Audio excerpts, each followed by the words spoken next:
Ready start. वैसे भारत में आरक्षण की बात कोई नहीं है। स्टॉप।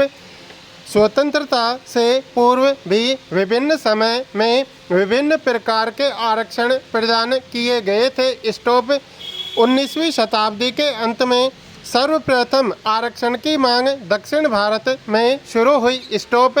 1895 में सर्वप्रथम मैसूर राज्य ने मिलर कमीशन का गठन किया तथा उसकी अनुशंसा पर सरकारी नौकरी एवं शिक्षा में कुछ पद पिछड़ी जातियों के लिए आरक्षित किए गए। स्टॉप।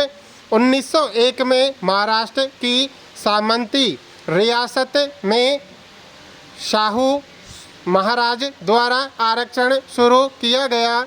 स्टॉप। 1921 में मद्रास ने सरकारी नौकरियों में आरक्षण की व्यवस्था की। स्टॉप।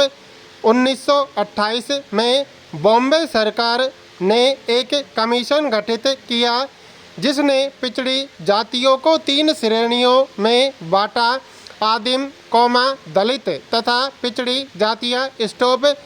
1929 में इतिहास प्रसिद्ध साइमन कमीशन ने आदिम जाति को अनुसूचित जनजाति, दलितों तथा हरिजनों को अनुसूचित जाति नाम से संबोधित किया।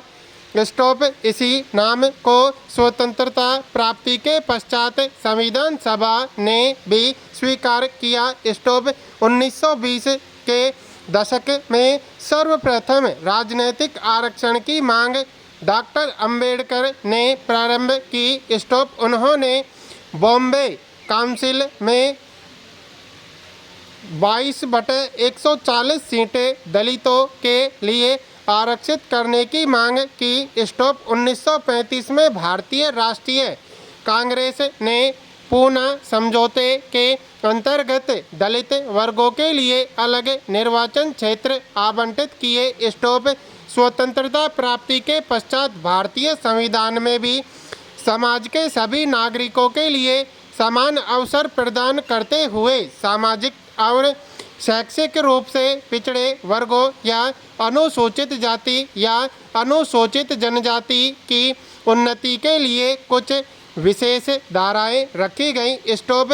भारतीय संविधान के अनुच्छेद 16 में सरकारी नौकरियों में पिछड़ों के लिए आरक्षण 16 में पिछड़ों के लिए सरकारी नौकरियों में पदोन्नति में आरक्षण, अनुच्छेद 46 में राज्य द्वारा समाज के कमजोर वर्गों की शिक्षा, आर्थिक हितों को विशेष रूप से प्रोत्साहन, अनुच्छेद 330 में लोकसभा में अनुजाति तथा जनजाति के लिए आरक्षण तथा अनुच्छेद 332 में विधानसभा में अनुसूचित जनजाति तथा अनुसूचित जाति के लिए आरक्षण प्रदान किया गया है। स्टॉप। 1950 में अनुसूचित जाति तथा अनुसूचित जनजाति के लिए क्रमशः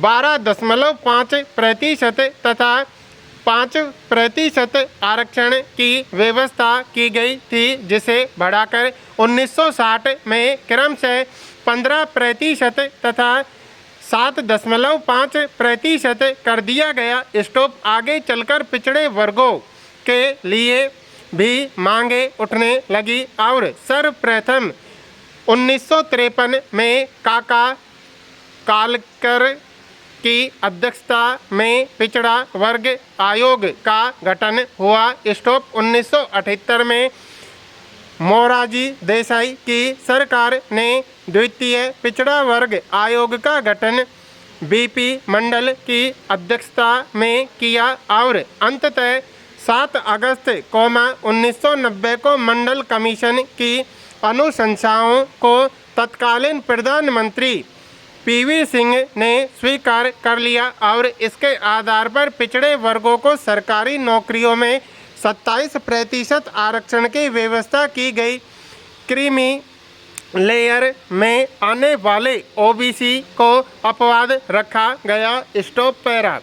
परंतु यह विडंबना ही है कि जिस आरक्षण का उद्देश्य समाज के उपेक्षित और दलित समुदायों को समाज की मुख्य धारा से जोड़ना था, समता के मौलिक अधिकार को समान रूप से जन जन तक पहुंचाना था, वह उद्देश्य दलगत राजनीति के हाथों पड़कर कुसित हो गया है। स्टॉप आरक्षण की नीति जो परंपरा के घेरों में तोड़ साजी नागरिकता की दिशा में एक महत्वपूर्ण कदम थी, वह आरक्षण की राजनीति में बदल गई है। स्टॉप आरक्षण के नाम पर जातीय विभाजन और द्वेष स्थायी रूप से कायम हो गया है। स्टॉप विशेष अवसर के इस सिद्धांत को राजनीतिक दलों ने वोट बटोरने का जरिया बना लिया है। स्टॉप यहाँ प्राय आरक्षण से संबंधित घोषणाएं चुनावी उद्देश्य से ही की जाती है। स्टॉप ऐसे में उन घोषणाओं का अभीष्ट तक पहुँचना हमेशा संदेहास्पद होता है। स्टॉप इसी कारण आरक्षण का प्रावधान जिस उद्देश्य की पूर्ति के लिए किया गया था, वह आज तक पूर्ण होता नजर नहीं आता। स्टॉप आरक्षित समुदायों में